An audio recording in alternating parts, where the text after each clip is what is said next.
Hello and welcome to episode 2 of I Want to Run EastEnders.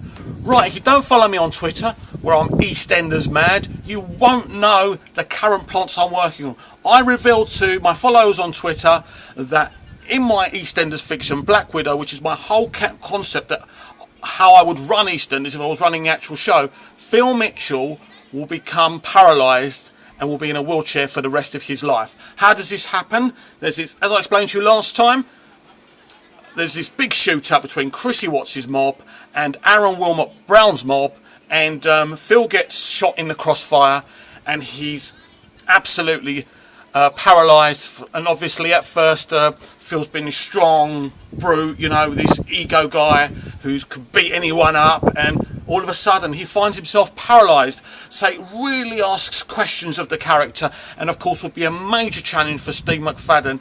And if I know actors like I do some, it'll be really exciting, rather than going through the old ground that we're seeing now. And of course at first it will be really hard for Phil to cope with being paralysed for the rest of his life. But as he comes to terms with it, he actually hits the bottle at first. He goes back to the bottle. But then what happens is, as he's looking outside his window, he sees Chrissy Watts and Aaron Wilmot Brown face off against each other. And he starts to have a flashback of him and Grant in the square. And he starts to realise how they must have scared people back in the day. And in that moment, Phil decides to do something about it, to stand up for the ordinary residents of Walford against Aaron and Chrissy. So that is the first one of my first plot reveals I'm going to tell you today. You follow me on Twitter and like my page, Facebook page, I Want to Run EastEnders, because I have just released an excerpt of my fiction, EastEnders fiction Black Widow, where we're introduced to the brand new GP of Albert Square, and his name is Adam Webb. Now, basically, if you haven't read the fiction, which you probably haven't because I've only just posted it, really excited about this. Him and his wife are walking down around the square, and they see Stacey Slater collapse. So Adam, being a doctor, runs towards her, gives her mouth to mouth. Later that day, he goes and visits her down Walford General, where they have this discussion, and it's discovered some really lethal drugs are found in Stacey's system. So Adam asks her if she's tried to kill herself. Stacey gets really angry and says, the last thing I took was my bipolar medicine. And then Adam says, well, maybe because you didn't take your medication, your proper medication, maybe you forgot taking this medication. And Stacey's adamant she would never do that to her daughter. She would never try and kill herself. So then Adam starts putting 2 and 2 together and says, I'm going to have to call the police. And Stacey says, please don't call the police. I know who tried to kill me. I know who messed around with my medication. It was Chrissy Watts. At that moment, Adam is stunned and replies, but Chrissy's in jail. And then Stacey says, well, don't you watch the news? She herself and Aaron Wilmot Brown's mobs were in this big shootout in Albert Square. And he does take a step back, and he looks really afraid. And Stacey asks him the obvious question, do you know her? And he reveals that Chrissy is his sister. So that is the actual excerpt of my fiction Black Widow. I've already, on my Facebook notes, there's another excerpt of my Black Widow fiction. I'm Mick Meanus on Facebook, so it's quite exciting. So already now I've kind of revealed the new GP, Adam Webb. So obviously we now know that Chrissy Watts' original name is Chrissy Webb. So what's all that about? We're going to introduce their father as well. His name's Jimmy Webb, and he's not a nice guy, and he's got a deep and dark past, and we start to find out why Chrissy is the dark character that she is. So really excited about that. That's what my plans are for that aspect. And of course, Phil Mitchell being paralysed is really important for me. I think it takes the character in a brand new direction and takes EastEnders to what it should be, a darker, grittier show. You can always comment below about what you think about me vying to want to run EastEnders. I've probably got no chance whatsoever, but I am going to go after this aggressively, as I said before, and I'm not going to give up. I want to thank the 22 people who actually watched my video. That's brilliant, and thanks guys. 22 people doesn't really seem like a lot, but for an ordinary chav like me, it's fantastic. It shows me there are some people who want to watch it. I've had a really great response to me wanting to run EastEnders and what I think about the current show. Obviously I'm not happy about that. What my plans are for the show, to have this big crime war between Chrissy Watts and Aaron Wilmot Brown, and I'm also going to introduce a character called Danny Watts. This is the secret son of Dan Watts, as well as Mick Carter being the secret son of Dan Watts as well. So we're going to have these two brothers, and I know what actor in my head I want Danny Watts to be played by. Shall I tell you? I've actually forgotten the actor's name. We'll come back to that, but basically that's what I'm looking to do. So give Mick another kind of brother to play off against, and of course it will be kind of a Cain and Abel kind of story as well, and it makes the Mick Carter it makes Mick Carter a lot more of an interesting character to have this brother.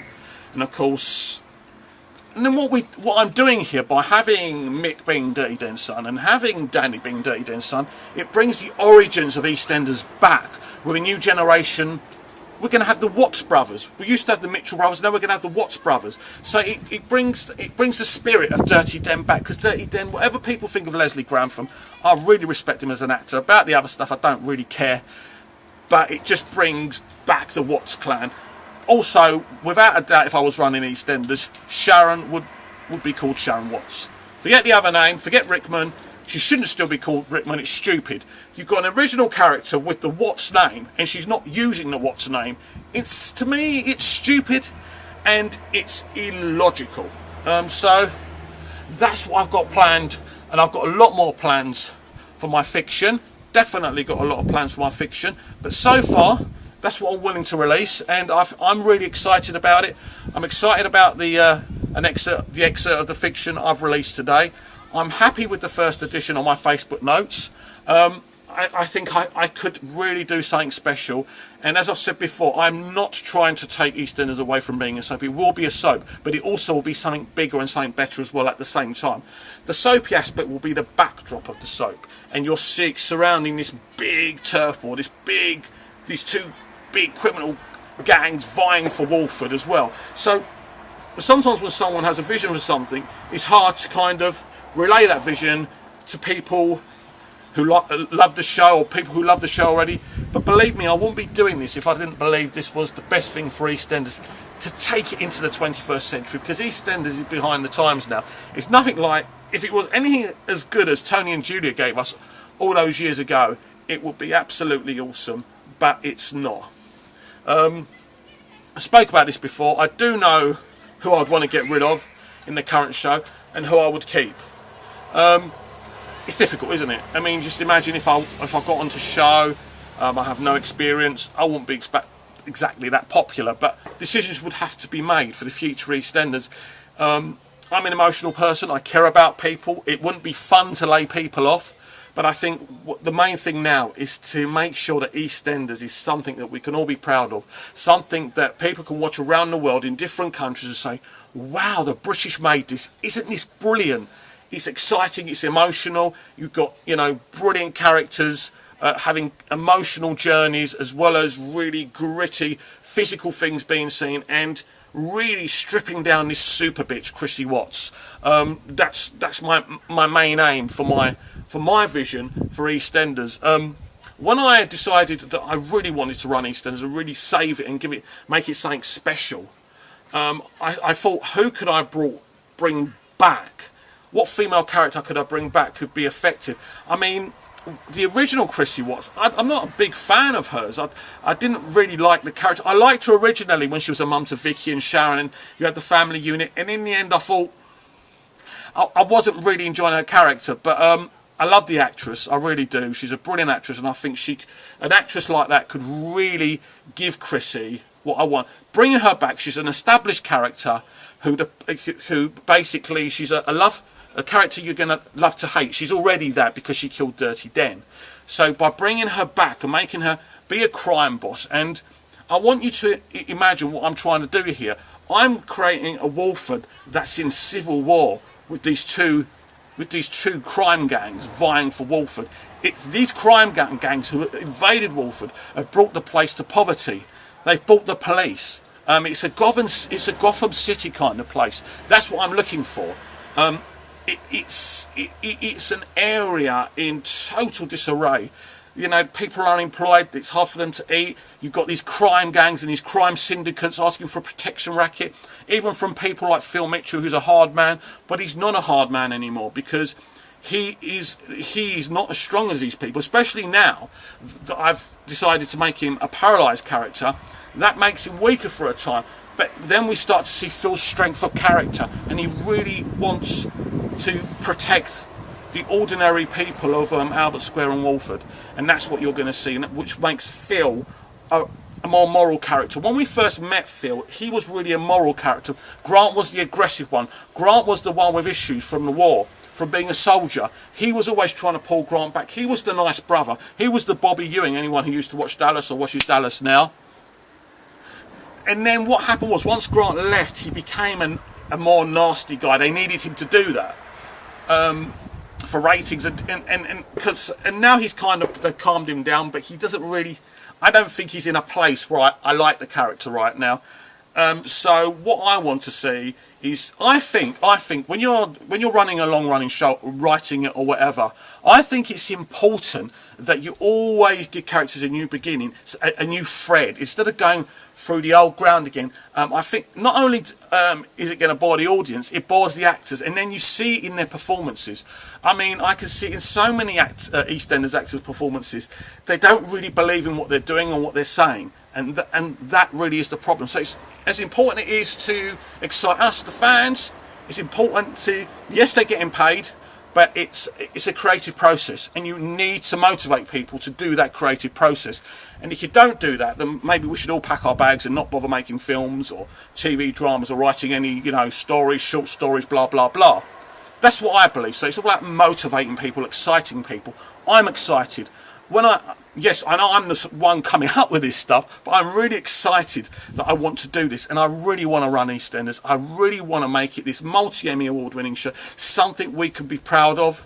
Yes, it sounds insane. It sounds impossible. It sounds like some little guy like me can't do it. I believe I can. With the right people behind me, with the right experienced people behind me on the show, I'm an ideas man. I can, throw my ideas over, and I think working with the right people, whether that be the EastEnders EP now, Dominic Treadwell Collins, or someone new, I don't know.